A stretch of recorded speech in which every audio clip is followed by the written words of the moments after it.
저리 비키시오. 과부 주제에 남의 일에 끼어드는 것이오? 장터 한복판에서 채찍 소리가 울려 퍼지던 날 아무도 나서지 않았습니다. 피투성이가 된 노비 하나가 쓰러져 가는데 구경꾼 수십 명이 고개를 돌렸지요. 그런데 단 한 사람 홀로 사는 과부 하나가 앞으로 걸어 나왔습니다. 남편도 없고 돈도 없고 권세도 없는 여인이었습니다. 그러나 그 눈빛만큼은 고을에서 가장 드센 토우 앞에서도 흔들리지 않았지요. 이 한 걸음이 두 사람의 운명을 바꾸게 됩니다. 야다무아의 이야기 지금 시작합니다. 사연 시작 전 구독과 좋아요 눌러주신다면 저에게 큰 힘이 됩니다. 감사합니다. 경상도 어느 고을에 장이 서는 날이었습니다. 하늘은 잿빛 구름으로 뒤덮여 있었고 장터에는 이른 아침부터 사람들이 모여들어 북적이고 있었지요. 생선 장수의 외침과 배파는 안악의 흥정소리, 아이들이 뛰어노는 소라남이 뒤섞인 가운데 장터 한가운데에서 갑자기 날카로운 소리가 울려 퍼졌습니다. 찰싹 찰싹 채찍 소리였습니다. 황참봉의 하인들이 젊은 노비 하나를 장터 한복판에 꿇어앉혀 놓고 사정없이 매질을 가하고 있었지요. 구경꾼들이 하나둘 모여들었습니다. 그러나 아무도 나서지 않았습니다. 수군거리는 이도 있었고 혀를 끌끌 차는 이도 있었으나 황참봉의 위세가 워낙 드세었던 터라 모두들 슬그머니 눈길을 피하거나 다른 곳으로 발길을 돌렸습니다. 조선 중기 양반과 천민 사이의 신분질서란 하늘과 땅 사이의 거리만큼이나 넘을 수 없는 것이었습니다.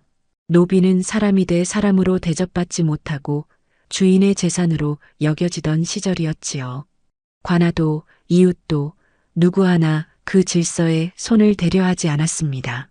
그것이 세상의 이치요 하늘이 정한 법도라 여겼으니까요.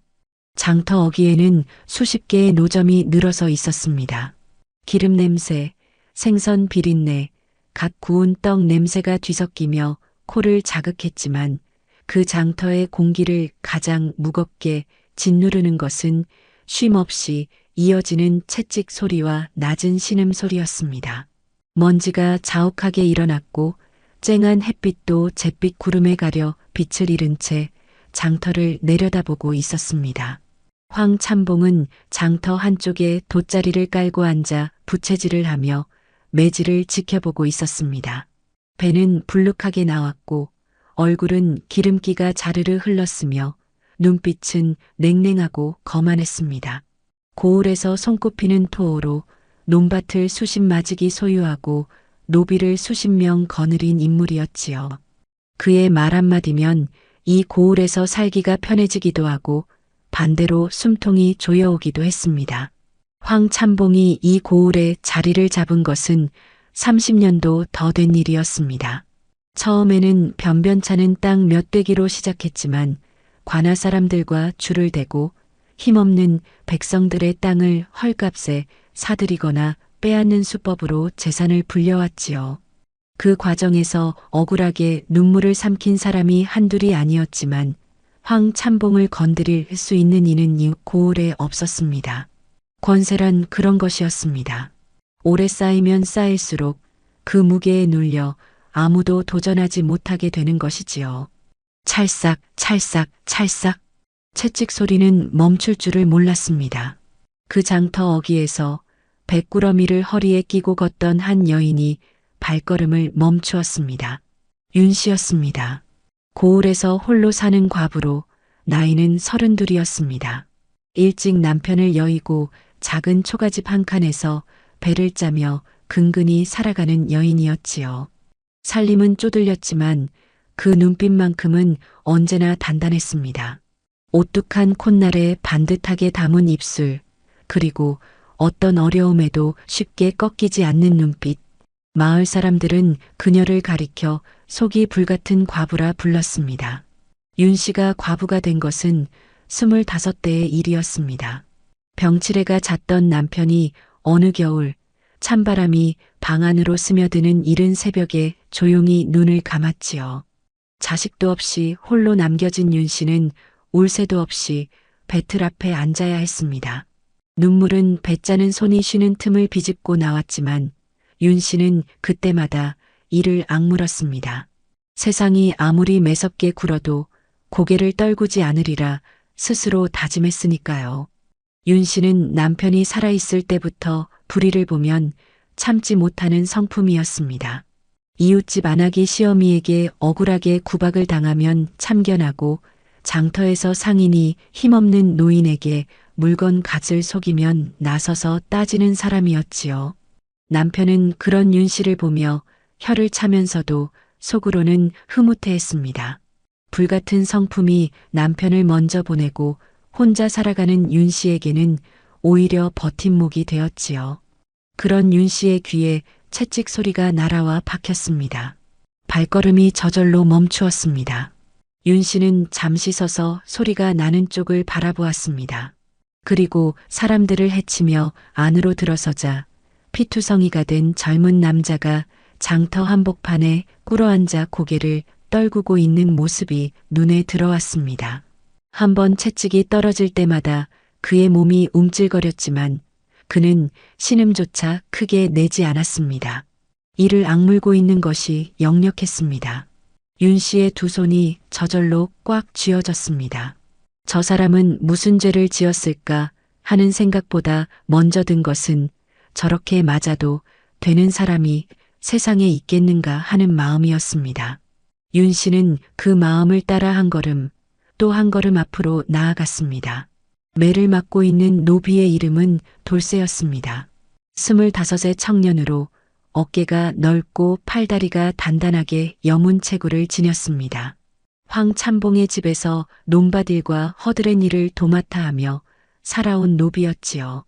말수가 적고 성품이 곧았으며 억울한 일을 당해도 꼭 참는 편이었습니다. 그러나 오늘의 매질은 달랐습니다. 억울함이 너무도 컸기 때문이었지요. 돌쇠는 황참봉 곳간에 쌀이 없어진 것에 대한 누명을 쓰고 있었습니다. 정작 쌀을 훔친 것은 황참봉의 둘째 아들이었으나 그 아들이 슬그머니 돌쇠에게 죄를 뒤집어 씌운 것이었지요. 황참봉은 진실을 알면서도 모른 척했습니다. 노비 하나 매질하는 것이 무슨 대수냐는 듯 부채질을 계속하며 눈 하나 깜짝하지 않았지요. 돌쇠는 억울했지만 변명을 하지 않았습니다. 변명을 해봐야 들어줄 사람이 없다는 것을 오랜 세월이 가르쳐 주었으니까요. 노비가 주인 앞에서 목소리를 높이면 매가 2배가 될 뿐이라는 것도 알고 있었습니다. 그래서 돌쇠는 그저 이를 악물었습니다. 채찍이 등을 갈라놓아도 허벅지를 후벼 파도 소리 하나 내지 않으려 이를 악물었습니다. 돌쇠 옆에는 늙은 노비 영감 하나가 서 있었습니다. 황참봉 집에서 평생을 보낸 노인으로 이름은 봉구였습니다. 허리가 굽고 눈이 침침한 봉구 영감은 돌쇠를 내려다보며 안타까운 눈빛으로 입술만 달싹거렸습니다. 말을 하고 싶었지만 차마 입을 열 수가 없었지요. 주인 앞에서 노비가 입을 함부로 놀리면 어떤 일이 벌어지는지를 평생의 경험으로 알고 있었으니까요. 봉구 영감의 눈에서 조용히 눈물이 흘러내렸습니다. 그 눈물은 닦이지도 않은 채 주름 깊은 얼굴 위에서 말라갔습니다. 오래전부터 익혀온 방식이었지요. 우는 것도 조용히, 슬퍼하는 것도 속으로만. 그것이 이 땅의 가장 낮은 곳에 사는 사람들이 살아남는 방식이었습니다. 구경꾼 중에도 돌쇠를 안타까워하는 이들이 없지는 않았습니다. 그러나 모두 황참봉의 눈치를 살피며 입을 다물었지요. 황참봉의 심기를 건드렸다가 자신이 어떤 불이익을 당할지 모른다는 두려움이 불의를 보고 못 본 척하는 것을 정당화해 주었습니다. 그것이 힘없는 사람들이 스스로를 지키는 방식이었으니까요. 윤 씨는 그 구경꾼들 사이에서 홀로 앞으로 걸어나갔습니다. 잠깐, 낮지만 또렷한 목소리였습니다. 채찍을 들고 있던 하인이 어리둥절한 표정으로 고개를 돌렸습니다. 황참봉도 부채질을 멈추고 눈살을 찌푸렸지요. 구경꾼들도 일제히 시선을 돌렸습니다. 윤 씨가 사람들 사이를 헤치고 나와 돌쇠 앞에 섰습니다. 백구러미를 땅바닥에 내려놓고 두 손을 모아 잡은 채 황참봉을 정면으로 바라보았습니다. 이 사람이 무슨 죄를 지었기에 이리 치는 것이오? 황참봉이 눈을 가늘게 뜨며 윤 씨를 훑어보았습니다. 과부가 장터에서 남의 일에 끼어드는 것이오? 저리 비키시오. 끼어드는 것이 아니오라. 이치를 물어보는 것입니다. 사람을 이리 치는 데는 그만한 연유가 있어야 할 것 아니겠습니까? 황참봉의 얼굴이 살짝 굳었습니다. 과부 하나가 이렇게 나올 줄은 몰랐던 것이지요. 내 집 노비를 내가 치는데 무슨 허락이 필요하단 말이오. 어서 비키시오. 들리는 말로는 이 사람이 쌀을 훔쳤다 하던데 과연 그러한지 묻는 것입니다. 쌀이 없어진 것을 직접 보셨습니까?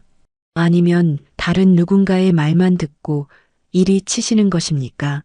장터가 조용해졌습니다. 구경꾼들이 숨을 죽였습니다. 감히 황참봉에게 이런 말을 하는 사람은 이 고을에서 본 적이 없었으니까요. 돌쇠가 피투성이 얼굴을 들어 윤 씨를 바라보았습니다. 눈이 퉁퉁 부어 제대로 뜨지도 못하는 얼굴이었지만 그 눈 속에는 의아함과 놀라움이 동시에 담겨 있었습니다. 도대체 이 여인은 누구인가 싶은 얼굴이었지요. 황참봉은 코웃음을 쳤습니다. 별 희한한 과부를 다 보겠군.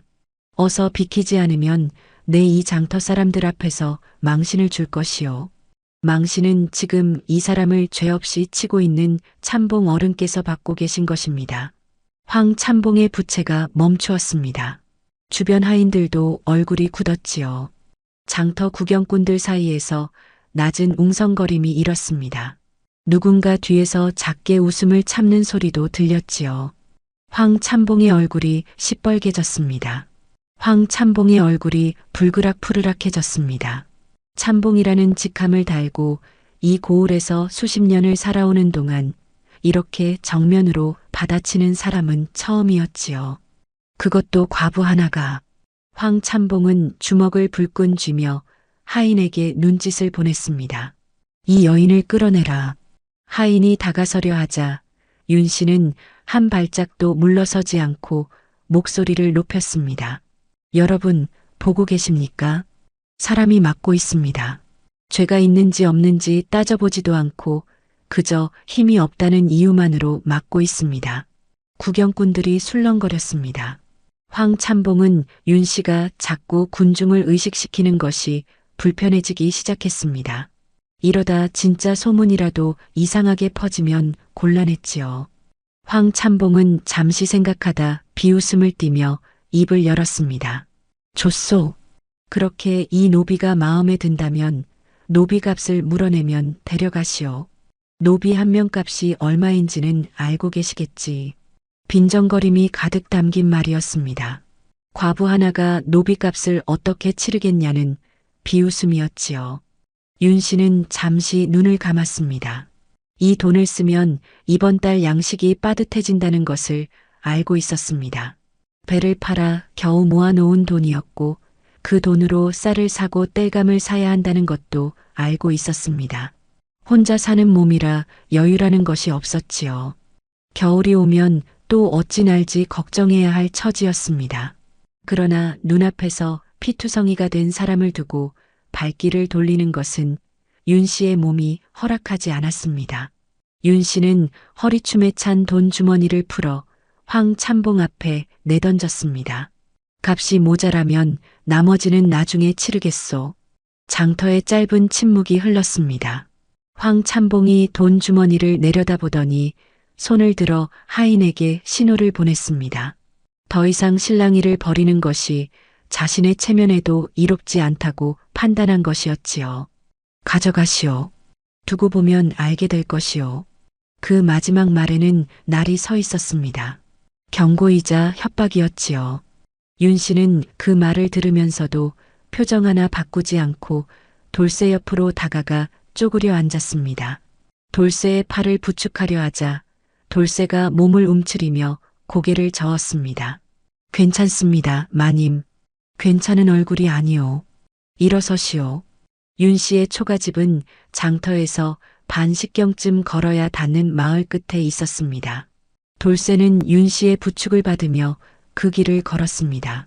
한 걸음 내디딜 때마다 등과 허벅지에서 타는 듯한 통증이 밀려왔지만 돌쇠는 이를 악물고 걸었습니다. 신세 지는 것이 불편하고 부끄럽기도 했지만 몸이 말을 듣지 않았지요. 몇 번이나 비틀거렸고 그때마다 윤 씨의 손이 돌쇠의 팔을 더 단단히 잡아주었습니다. 초가집에 들어서자 윤 씨는 곧바로 물을 끓이기 시작했습니다. 돌쇠를 방 한켠에 눕히고 더운 물에 헝겊을 적셔 상처를 닦아내었습니다. 채찍에 찢긴 등이 드러나자 윤 씨도 잠시 눈을 감았다가 다시 손을 움직였습니다. 능숙한 손놀림은 아니었지만 조심스럽고 정성스러운 손길이었지요. 돌쇠는 처음에 윤 씨의 손을 피하려 했습니다. 신분 높은 마님이 손수 상처를 닦아주는 것이 어색하고 두려웠습니다. 황참봉 집에서 살아오는 동안 누군가에게 이런 대접을 받아본 적이 없었으니까요. 상처가 덧났을 때도 봉구 영감이 달인 쑥물을 몰래 가져다 줄 뿐 아무도 직접 손을 써준 적이 없었습니다. 가만히 계시오. 움직이면 더 아프오. 윤 씨의 낮고 단호한 목소리에 돌쇠는 저도 모르게 힘을 풀었습니다. 상처를 닦아내고 집에 있던 약초를 지식여 붙인 뒤 윤 씨는 밥상을 차려 방 안에 들였습니다. 보리밥에 된장국, 나물 무침 몇 가지, 소박한 밥상이었지만 돌쇠의 눈에는 그것이 어느 진수성찬보다도 따뜻하게 보였습니다. 드시오. 마님, 소인이 감히 어찌 이런 대접을. 먹어야 기운이 나지요. 어서 드시오. 돌쇠는 눈을 내리깔고 밥숟가락을 들었습니다. 첫 숟갈을 넘기자 목이 뜨거워졌습니다. 돌쇠는 들키지 않으려 고개를 숙이며 밥을 먹었지요. 두 번째, 세 번째 숟갈을 넘기면서 뜨거운 것이 눈가로 차올랐지만 돌쇠는 눈을 크게 뜨며 참았습니다. 밥상을 물리고 나서 돌쇠가 조심스레 입을 열었습니다. 마님의 성함이 어찌 되시는지. 그냥 마님이라 부르면 됩니다. 짧고 명료한 대답이었습니다. 윤 씨는 그렇게 말하고는 방문을 닫고 나갔습니다. 돌쇠는 그 닫힌 문을 한참 바라보다 천장을 향해 눈을 감았습니다. 어색하고 낯설었습니다. 그러나 이상하게도 오랫동안 느껴보지 못한 따뜻함이 가슴 한켠을 채우고 있었습니다. 화롯불처럼 천천히 그러나 깊게 스며드는 온기였지요. 며칠이 지났습니다.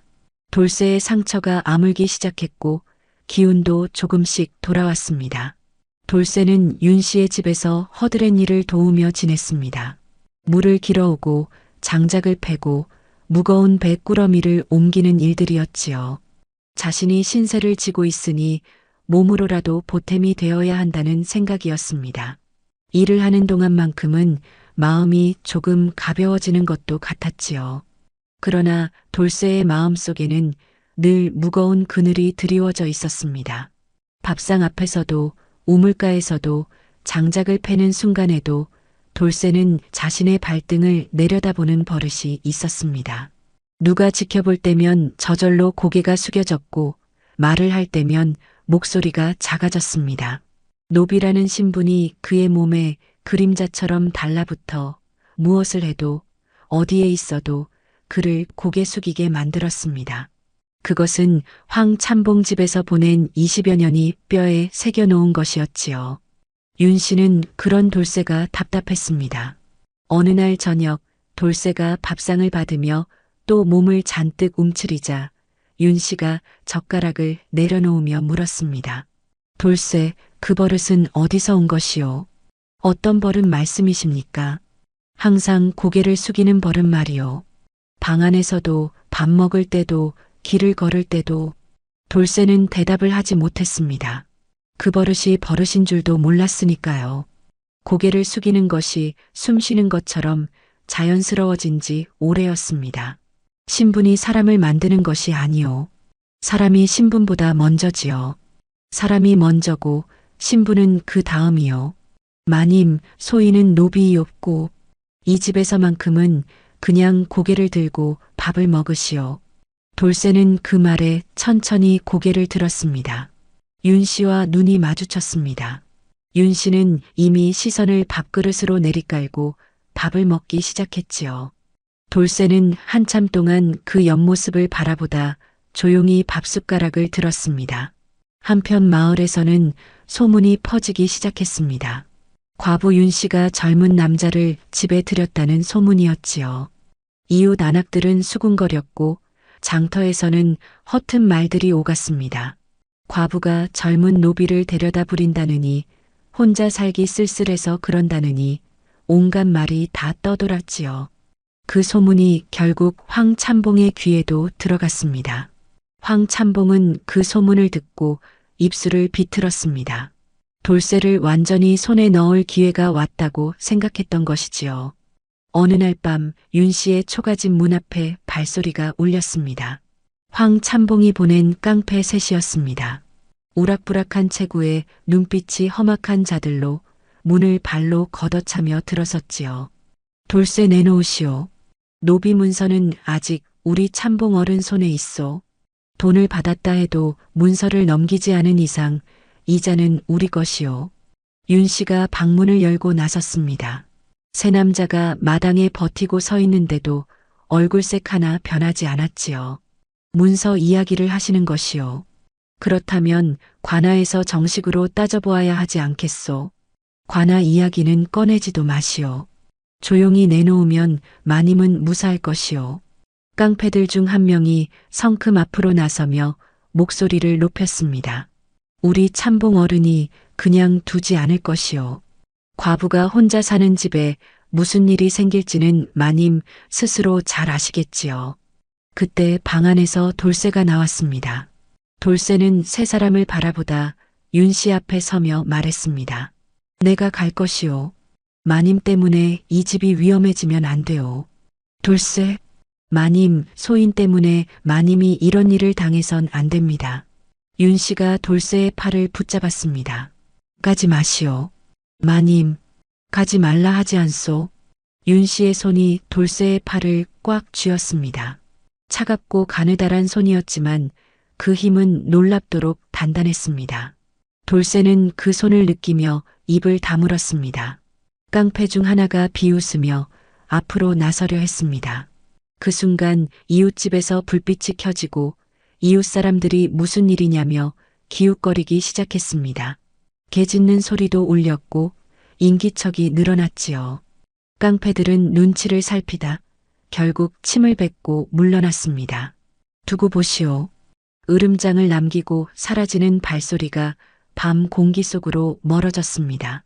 윤 씨는 마당에 서서 그 발소리가 완전히 사라질 때까지 움직이지 않았습니다.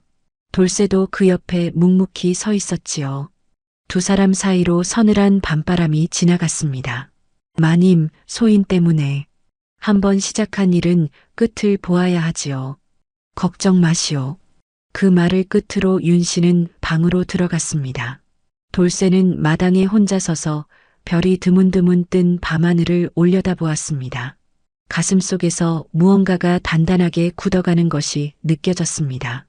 두려움이 아니었습니다. 결심이었지요. 다음 날 아침 윤 씨는 돌쇠를 데리고 마을 서쪽 끝에 있는 작은 집을 찾아갔습니다. 최 선생의 집이었습니다. 최 선생은 젊은 시절 훈장 일을 했던 노인으로 나이가 70에 가까웠습니다. 총명하고 책을 많이 읽은 인물이었으나 억울하게 파직을 당한 뒤 이 고을에 은거하며 지내고 있었지요. 젊은 시절 최 선생은 꽤 이름 있는 훈장이었습니다. 한양까지 소문이 났을 정도였지요. 그러나 권력 있는 자의 비리를 고발했다가 오히려 누명을 쓰고 쫓겨난 뒤로는 이 외진 고을에서 조용히 글을 읽으며 살았습니다. 세상에 대한 울분이 없지 않았지만 그 울분을 지식으로 갈무리하며 누군가에게 쓸 날을 기다리는 사람이었지요. 윤 씨의 남편이 살아있을 때부터 두 집안은 가깝게 지냈고 최 선생은 윤 씨를 딸처럼 아꼈습니다. 노인은 두 사람을 방 안으로 들이고 차를 내왔습니다. 그리고 윤 씨의 이야기를 끝까지 들은 뒤 잠시 눈을 감고 생각에 잠겼습니다. 황참봉의 노비 문서라. 선생님, 그 문서에 허점이 있을 수 있지 않겠습니까? 있을 수 있지. 노비 문서라는 것이 위조되거나 형식이 잘못된 경우가 덜어 있거든. 내가 한번 살펴보아야겠네. 최 선생은 돌쇠에게도 몇 가지를 물어보았습니다. 어디서 태어났는지, 부모는 어떤 사람들이었는지, 어떻게 황참봉 집에 들어오게 되었는지, 돌쇠는 기억나는 것들을 하나하나 대답했습니다. 5살 무렵부터 황참봉 집에서 살았으니 기억이 선명하지 않은 부분이 많았지만요. 최 선생이 눈살을 찌푸리며 중얼거렸습니다. 5살이라. 그 전 기억이 없다, 이 말인가? 예, 선생님. 그 이전에 대해서는 아무것도 모릅니다. 최 선생은 잠시 더 생각하다 고개를 끄덕였습니다. 황참봉이 가진 노비 문서에 허점이 있는지 우선 확인해야 하네. 그리고 그 쌀 누명 문제도 증거가 있으면 가명에 고발할 수 있어. 다만요? 관아 원님이 황참봉과 어떤 사이인지가 문제지. 그것이 걸리는군. 최 선생은 두 사람을 번갈아 바라보다 말을 이었습니다. 며칠 시간을 주게. 내가 알아볼 것이 있네. 최 선생의 조언을 받아 윤 씨와 돌쇠는 며칠 뒤 고을 관아를 찾아갔습니다. 관아 마당에는 아전들이 오가고 있었고 동원 안에서는 원님이 소송 사건들을 처리하고 있었습니다. 윤 씨는 소장을 들고 차례를 기다렸습니다. 최 선생이 대신 써준 소장으로 돌쇠가 억울한 누명을 쓰고 매질을 당했으며 노비 문서에도 의심스러운 점이 있으니 살펴달라는 내용이었지요. 기다리는 시간이 길었습니다. 해가 중천에 올랐다가 기울기 시작할 무렵에야 두 사람의 차례가 돌아왔습니다. 그러나 원님의 반응은 싸늘했습니다. 소장을 손에 들고 훑어보던 원님이 코웃음을 치며 내던졌습니다. 황참봉은 이 고을에서 수십 년을 살아온 양반이요. 그 집 노비가 쌀을 훔쳤다면 훔친 것이지 과부가 무슨 근거로 이런 소장을 내는 것이요. 근거라 하시면 증거를 가져오시오. 증거 없이는 접수할 수 없소. 그 증거를 찾기 위해 물러가시오. 아전이 다가와 두 사람을 문 밖으로 내보냈습니다. 윤 씨는 관아 문 앞에 서서 꽉 다문 입술로 안을 바라보았습니다. 그 눈빛이 차갑게 빛났지요. 관아 문을 지나치며 돌쇠가 나직이 말했습니다. 마님 역시 관아는 황참봉 편인 모양입니다. 알고 있소. 그렇다면 어떻게 하시겠습니까? 윤 씨는 잠시 관아 문을 바라보다 돌아섰습니다. 다른 방법을 찾아야지요. 그 말에는 흔들림이 없었습니다. 관아에서 쫓겨난 것이 분하고 억울했지만 윤 씨의 걸음은 느리지 않았습니다. 오히려 더 단단해진 것처럼 보였지요. 돌쇠는 그 뒷모습을 따라 걸으며 마음속에서 무언가가 조용히 솟아오르는 것을 느꼈습니다. 두려움이 아니었습니다. 이 여인의 뒤에서 함께 걷고 싶다는 그 막연하고 뜨거운 감정이었습니다. 그날 밤 돌쇠는 윤 씨에게 말하지 않고 홀로 나섰습니다. 황참봉의 집 뒷담을 넘어 안으로 들어간 것이었지요. 오랜 세월 그 집에서 살아온 돌쇠는 어느 방에 무엇이 있는지 어떤 길로 다니면 들키지 않는지를 손바닥 보듯 알고 있었습니다. 개가 짖지 않도록 미리 준비해온 뼈다귀를 던져주고 달빛이 지붕 그늘에 가려진 틈을 타 담을 넘었지요. 곳간 뒤편 작은 방이 목표였습니다. 황참봉이 장부를 보관하는 곳이었지요. 돌쇠는 조용히 문을 열고 들어가 어둠 속에서 손을 더듬었습니다. 그 방의 냄새, 바닥의 감촉, 어느 쪽에 무엇이 놓여 있는지를 돌쇠는 눈을 감고도 알 수 있었습니다. 손끝에 두꺼운 장부 하나가 잡혔습니다.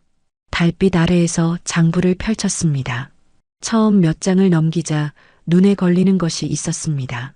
관아 곡식 수령 항목이었습니다. 황참봉이 관아에서 받아야 할 양보다 훨씬 많은 곡식을 수령한 기록이 적혀 있었지요. 나라 곡식을 빼돌려 착복한 것이었습니다. 그리고 그 장부의 한 귀퉁이에는 쌀이 없어진 날짜가 적혀 있었습니다. 바로 황참봉의 둘째 아들이 외출했던 날짜와 정확히 일치했습니다. 돌쇠의 손이 떨렸습니다. 이것이 증거였습니다. 자신의 억울함을 밝혀줄 증거이자 황참봉의 죄를 드러낼 증거였지요. 돌쇠는 그 장부 몇 장을 조심스럽게 접어 품에 넣고 담을 넘어 나왔습니다. 왔던 길을 거슬러 되돌아 나오는 발걸음이 오는 길보다 훨씬 빨랐습니다. 윤 씨의 집에 도착했을 때 윤 씨는 방에 불을 켜놓고 앉아 있었습니다. 돌쇠를 본 순간 눈이 커졌고 돌쇠의 손에 들린 장부를 보자 자리에서 일어섰습니다. 이것이 증거입니다, 마님.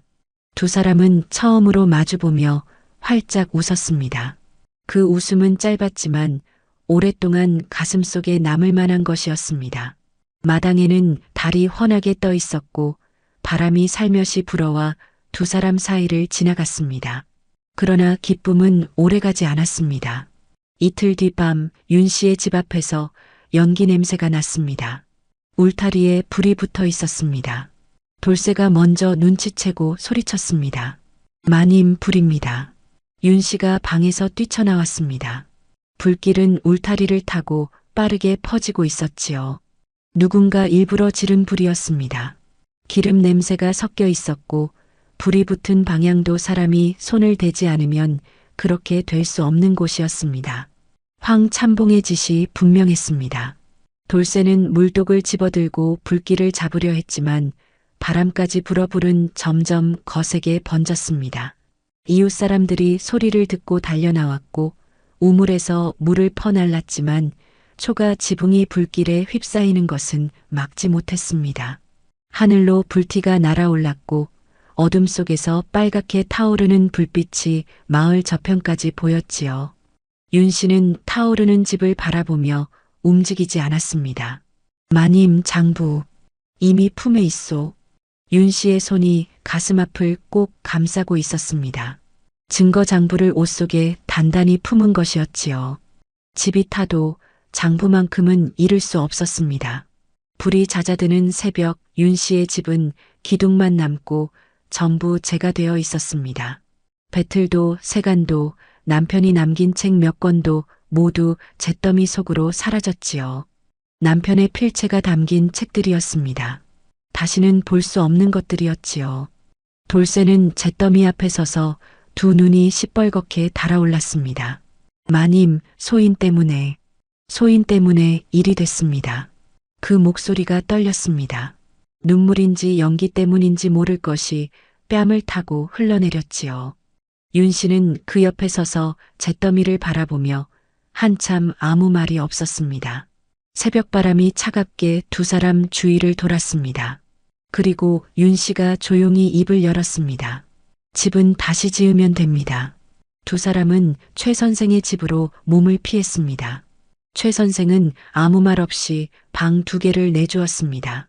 좁은 집이었지만 세 사람이 지내기에 큰 불편은 없었지요.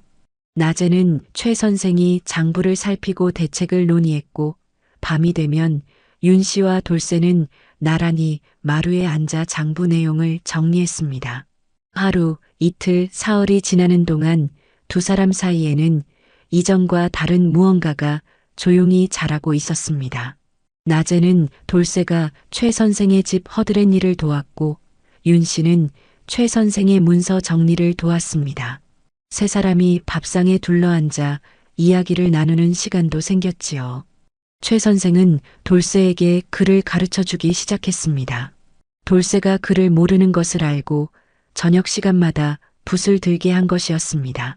돌쇠는 처음에는 손이 굵어 붓을 제대로 잡지 못했습니다.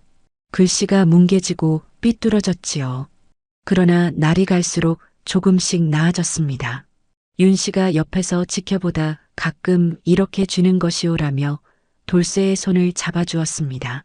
그 짧은 순간마다 두 사람의 손끝이 닿았고 두 사람 모두 눈길을 다른 곳으로 돌렸습니다. 어느 늦은 밤이었습니다. 등잔불 아래에서 장부를 들여다보던 돌쇠가 고개를 들었을 때 윤 씨는 이미 지쳐서 마루에 기대어 졸고 있었습니다. 촛불이 흔들리며 윤 씨의 얼굴을 비추었지요. 고단한 얼굴이었지만 잠든 사람만이 가질 수 있는 고요한 아름다움이 그 얼굴에 내려앉아 있었습니다. 돌쇠는 조용히 옆에 있던 얇은 이불을 가져다 윤 씨의 어깨에 덮어주었습니다. 그러고는 자신도 모르게 한참 그 얼굴을 내려다보았습니다. 이 여인이 없었다면 자신은 지금 어디 있었을까? 황참봉의 집에서 또 매를 맞으며 고개를 숙이고 있었을 것이었지요. 살아있으되 살아있다 할 수 없는 날들을 보내고 있었을 것이었습니다. 돌쇠는 낮게 한숨을 내쉬며 눈길을 거두었습니다. 한편 윤 씨도 알고 있었습니다. 잠든 척하면서 이불이 어깨에 얹히는 무게를 느꼈습니다. 눈을 뜨지 않은 채 입술을 꼭 다물었지요. 가슴속에서 뜨거운 것이 솟구쳤지만 윤 씨는 그것을 꾹 눌러 참았습니다. 지금은 그럴 때가 아니라고 스스로에게 말했습니다. 그러나 마음이라는 것은 이치와 순서를 따르지 않는 법이었지요. 며칠 뒤 아침 최 선생이 두 사람을 불러 앉혔습니다.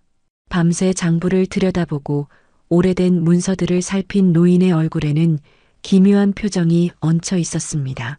놀람과 근심과 흥분이 뒤섞인 얼굴이었지요. 돌쇠, 자네에게 할 말이 있네. 예, 선생님. 자네가 황참봉 집에 노비로 들어오게 된 경위를 기억하는가? 5살이라 기억이 없습니다.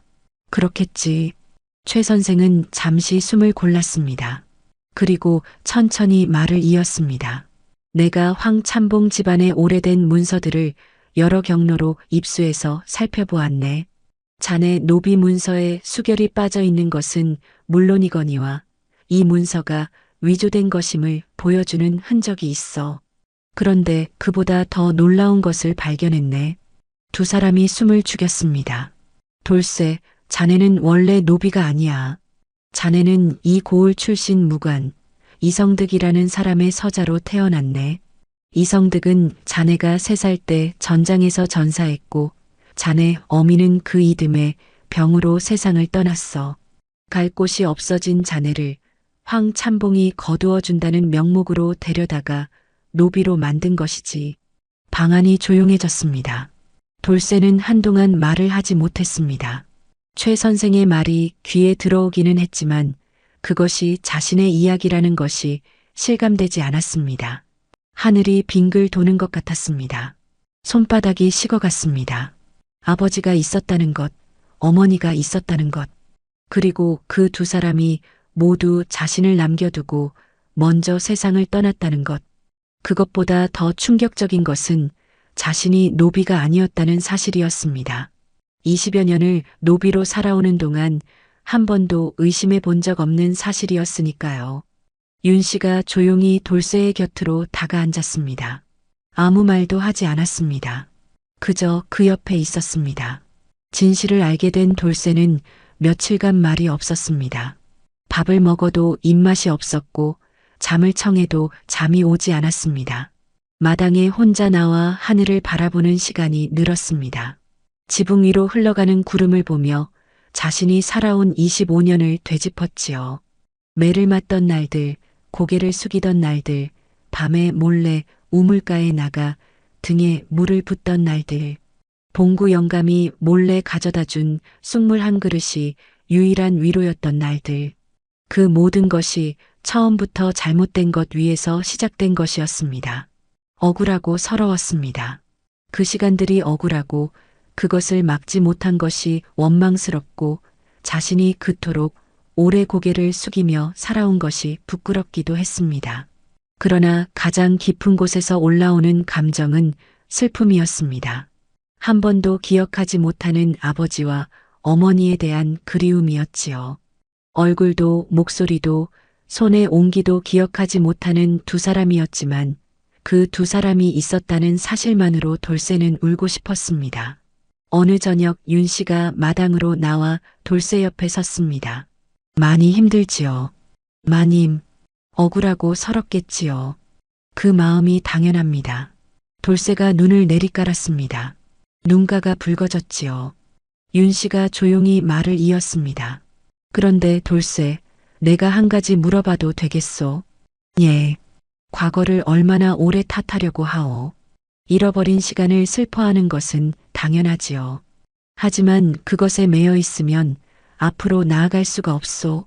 지금 어떻게 살지가 과거보다 더 중요한 것이 아니겠소. 그 말이 돌쇠의 가슴 깊은 곳으로 스며들었습니다. 돌쇠는 천천히 고개를 들었습니다. 눈물이 한 줄기 흘러내렸습니다. 닦지 않았습니다. 그냥 두었지요. 그리고 처음으로 먼 곳을 향해 시선을 올렸습니다. 저 멀리 산등성이 너머로 저녁놀이 붉게 물들어 있었습니다. 예, 마님. 알겠습니다. 최 선생이 두 사람을 불러앉힌 것은 그로부터 이틀 뒤였습니다. 황참봉의 장부와 위조된 노비 문서, 그리고 돌쇠의 출신을 입증할 수 있는 자료들을 모두 갖추었네. 고을 원님으로는 안 돼. 이것을 들고 가명으로 가야 하네. 감사에게 직접 올려야 해. 가명은 이 고을에서 하루 반나절을 걸어야 닿는 곳이었습니다. 황참봉의 손이 가명까지 뻗쳐 있을 수도 있었지요. 문전박대를 당할 수도 있었고 오히려 역고소를 당할 위험도 있었습니다. 잘못하면 두 사람 모두 공경에 처할 수도 있는 길이었지요. 돌쇠는 최 선생을 바라보다 윤 씨를 바라보았습니다. 마님, 이 길은 위험합니다. 마님은 여기 계시는 것이 함께 가겠소. 마님, 함께 시작한 일이요. 함께 끝내야지요. 그 눈빛에 더 이상 말을 얹을 수가 없었습니다. 최 선생이 두 사람의 손을 각각 잡았습니다. 울퉁불퉁하고 나이든 손이었지만 그 손에는 힘이 담겨 있었지요. 노인의 눈이 촉촉하게 빛났습니다. 반드시 이기고 돌아오너라. 이른 새벽 두 사람은 길을 나섰습니다. 안개가 자욱하게 낮은 곳을 채우고 있었고 산새 소리가 아직 일어나지 않은 마을 위로 퍼져 있었습니다. 두 사람은 나란히 걸으며 아무 말이 없었습니다. 그러나 그 침묵은 불편하지 않았습니다. 두 사람 모두 같은 곳을 향하고 있다는 것을 말 없이도 알고 있었으니까요. 길은 험했습니다. 산길을 넘고 냇물을 건너야 했지요. 윤 씨가 돌부리에 걸려 발을 헛디뎠을 때 돌쇠의 손이 먼저 뻗어나와 윤 씨의 팔을 잡았습니다. 잠깐의 시간이었지만 두 사람은 그 손의 감촉을 오래 기억했습니다. 가명에 닿은 것은 이틀째 되는 날 오후였습니다. 가명의 문은 높고 육중했습니다. 문 앞을 지키는 군졸들이 두 사람을 아래 위로 훑어보았지요. 윤 씨가 앞으로 나서며 소장을 내밀었습니다. 감사 어른께 억울한 사정을 올리러 왔습니다. 받아주십시오. 군졸이 소장을 훑어보더니 차갑게 말했습니다. 감사 어른이 아무나 만나주시는 것이 아니오. 돌아가시오. 돌아갈 수 없습니다. 무슨 말이오? 이 자리에서 기다리겠습니다. 감사 어른께서 받아주실 때까지. 군졸들이 황당한 표정으로 서로를 바라보았습니다. 그날 저녁이 지나도 다음 날 아침이 밝아도 두 사람은 가명문 앞에서 물러나지 않았습니다. 돌쇠는 문 앞에 무릎을 꿇고 윤 씨는 그 옆에 나란히 앉아 해가 뜨고 지는 것을 받아냈습니다. 물 한 모금, 밥 한 술 제대로 먹지 못하면서도 두 사람은 자리를 지켰습니다. 밤이 되면 가명문 앞은 싸늘하게 식었습니다. 바람이 날카롭게 불어왔지요. 윤 씨가 옷깃을 여미며 떨자 돌쇠가 자신의 겉옷을 벗어 윤 씨의 어깨에 둘러주었습니다. 윤 씨가 거절하려 했지만 돌쇠가 먼저 말했습니다. 마님은 여기 계시면 안 됩니다. 소인이 있을 것이니 마님은 주막에라도 가서 쉬시지요. 함께 끝내기로 했소. 더 이상의 말이 없었습니다. 사흘째 새벽이었습니다. 감사의 이방이 문을 열고 나왔습니다. 감사 어른께서 부르신다. 동원 안에서 감사는 두 사람을 바라보았습니다. 무릎이 굳은 채로 얼굴은 햇볕에 달고 바람에 거슬린 채로 들어선 두 사람을 한동안 말없이 바라보다 물었습니다. 얼마나 되었소? 사흘째입니다. 감사어른. 감사가 소장과 장부를 천천히 넘겼습니다. 그 긴 침묵이 동원 안을 가득 채웠지요. 동원 창호지에 가을 햇살이 비쳐들었고 먼 곳에서 기러기 우는 소리가 들려왔습니다. 결국 감사가 고개를 끄덕였습니다. 황참봉과 고을 원님을 즉각 소환하여 조사하라는 명이 내려졌습니다. 조사는 빠르게 진행되었습니다. 황참봉의 장부는 나라 곡식을 착복한 증거로서 명백했고 고을 원님이 그와 결탁하여 소송을 묵살한 정황도 드러났습니다.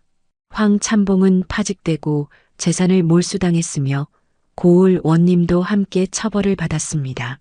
수십 년을 이 고을에서 군림하던 황참봉이 하루아침에 무너지는 것을 이 고을 사람들은 믿기 어려운 눈으로 바라보았지요. 그리고 돌쇠의 신분 문제도 공식적으로 바로잡혔습니다. 가명의 관리가 문서를 들고 돌쇠 앞에 섰습니다. 이성득의 서자, 이돌, 이로써 양인의 신분을 되찾는다. 돌쇠는 그 말을 들으며 무릎 위에 올린 두 손을 바라보았습니다. 굳은 살이 박이고 거칠어진 손이었습니다. 이 손으로 얼마나 많은 것을 들고 얼마나 많은 매를 맞아왔는지 그 모든 것이 한순간에 밀려와 돌쇠의 눈을 뜨겁게 달구었습니다. 윤 씨가 그 옆에 앉아 있었습니다. 아무 말도 하지 않았지요. 그저 그 손 가까이에 자신의 손을 내려놓았습니다. 고을로 돌아오는 길에 돌쇠는 윤 씨에게 말했습니다. 마님, 저는 군에 자원하겠습니다. 윤 씨가 걸음을 멈추었습니다. 신분을 되찾은 이상 이 몸으로 무언가를 해야겠습니다. 힘으로 살아온 사람이니 힘으로 나라의 보탬이 되고 싶습니다. 그리고 언젠가 반드시 돌아오겠습니다. 그 마지막 말이 길 위에서 바람을 타고 흘렀습니다. 윤 씨는 한참 말이 없었습니다. 억울한 사람들을 위해 싸우겠다는 돌쇠의 뜻이 무엇에서 비롯된 것인지를 알기 때문이었지요. 말려서는 안 되는 뜻이었습니다. 꼭 살아서 돌아오시오. 그 목소리가 조금 떨렸습니다. 돌쇠는 그것을 들었지만 모르는 척 앞을 보며 걸었습니다. 두 사람 모두 알고 있었습니다. 이 말이 단순한 배웅의 말이 아니라는 것을. 세월이 흘렀습니다. 고을에는 새 원님이 부임했고 황참봉 집 터에는 다른 집이 들어섰습니다. 최 선생은 이듬해 봄에 조용히 눈을 감았지요. 윤 씨는 그 소식을 듣고 한동안 방에서 나오지 않았습니다. 딸처럼 아껴준 어른이었으니까요. 그러나 며칠이 지나 다시 방문을 열고 나온 윤 씨의 눈빛은 전과 다름이 없었습니다. 마을 사람들의 도움으로 집을 새로 짓고 다시 배틀 앞에 앉아 하루하루를 보냈지요. 봄이 가고 여름이 오고 겨울이 몇 차례 지나는 동안 돌쇠에 대한 소식은 띄엄띄엄 들려왔습니다. 변방에서 잘 싸우고 있다. 부상을 입었다가 나았다. 공을 세워 진급했다는 이야기들이었지요. 소식을 전해줄 때마다 윤 씨는 아무렇지 않은 척 고개를 끄덕였지만 그 밤에는 등잔불 앞에 오래 앉아 있었습니다. 배틀 소리가 멎은 방 안에서 불빛이 꺼질 때까지 혼자 앉아 있었지요. 어느 가을날이었습니다. 마당에서 배를 손질하고 있던 윤 씨의 귀에 말발굽 소리가 들려왔습니다. 멀리서부터 울려오는 소리였지요. 윤 씨는 처음에는 대수롭지 않게 여겼습니다. 그러나 그 발굽 소리가 점점 가까워지더니 집 앞에서 멈추었습니다. 윤 씨가 일어나 대문 쪽을 바라보았습니다. 갑옷을 입은 사람이 서 있었습니다. 어깨가 넓고 눈빛이 깊고 단단한 사람이었지요.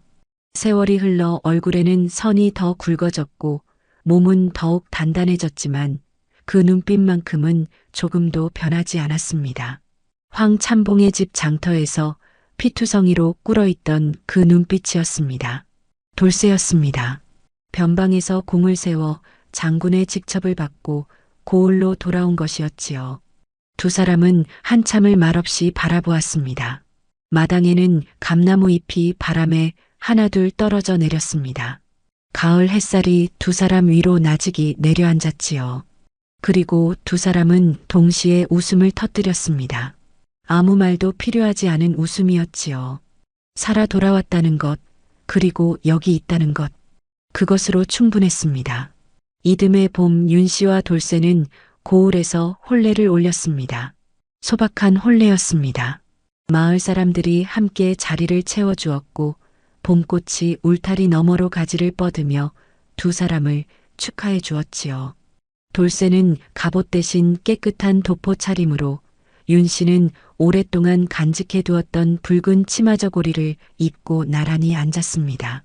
하늘은 더없이 맑았고 꽃향기가 마당 가득 퍼져 있었습니다. 두 사람은 고을에서 함께 살았습니다. 돌쇠는 장군으로서 억울하게 매를 맞거나 억눌린 백성들을 위해 힘을 쓰는 사람이 되었습니다. 자신이 살아온 날들을 잊지 않았기에 힘없는 사람의 목소리를 귀담아 들을 줄 알았지요. 소장을 들고 찾아오는 백성이 있으면 문을 열었고 억울함을 호소하는 이가 있으면 외면하지 않았습니다. 그것이 윤 씨에게서 배운 것이기도 했고 자신이 살아온 세월이 가르쳐 준 것이기도 했지요. 윤 씨는 그 곁에서 흔들림 없이 자리를 지켰습니다. 불같은 성품은 여전했고 누군가 불의를 당한다 하면 발벗고 나서는 것도 변하지 않았습니다. 돌쇠가 일을 나가면 윤 씨는 마을에서 안악들의 굳은 일을 도왔고 그를 모르는 이들에게 편지를 대신 써주기도 했습니다. 두 사람은 서로 다른 방식으로 그러나 같은 방향을 향해 살아갔습니다.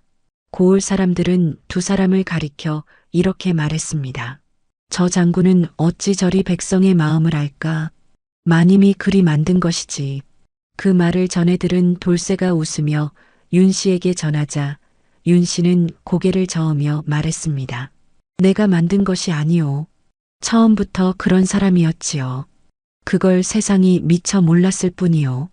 돌쇠가 그 말을 들으며 한참 웃었습니다. 그리고 윤 씨의 손을 잡았습니다.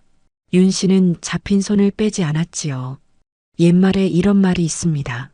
불의 앞에서 눈을 감는 것은 쉽고 나서는 것은 어렵다고 하지요. 그러나 그 어려운 한 걸음이 한 사람의 삶을 바꾸고 두 사람의 운명을 새로 쓰고 마침내 고을 전체의 작은 빛 하나를 밝혀줄 수 있습니다. 윤 씨가 장터에서 내디딘 그 한 걸음처럼 말이지요. 용기라는 것은 두려움이 없는 것이 아닙니다. 두려우면서도 앞으로 나아가는 것이지요. 윤 씨는 두렵지 않은 척하지 않았습니다. 그저 물러서지 않았을 뿐이었습니다. 그리고 그 물러서지 않음이 돌쇠에게는 다시 살아갈 이유가 되었고 두 사람에게는 함께할 이유가 되었습니다. 세상은 언제나 힘 있는 자의 편인 것처럼 보입니다. 황참봉처럼 권세를 쥐고 오래 군림하는 자들이 있고 그 아래에서 고개를 숙이며 살아가야 하는 사람들이 있지요. 그러나 윤 씨와 돌쇠의 이야기는 말해줍니다. 단 한 사람의 용기가 그 거대해 보이는 불의를 결국 무너뜨릴 수 있다고 말이지요. 그리고 그 용기는 혼자일 때보다 함께일 때 더 단단해진다는 것도요. 야다무아 이야기 마칩니다. 구독과 좋아요를 눌러주시면 다음 영상을 빠르게 만나보실 수 있습니다. 어디에서 듣고 계신지 댓글로 알려주세요. 감사합니다.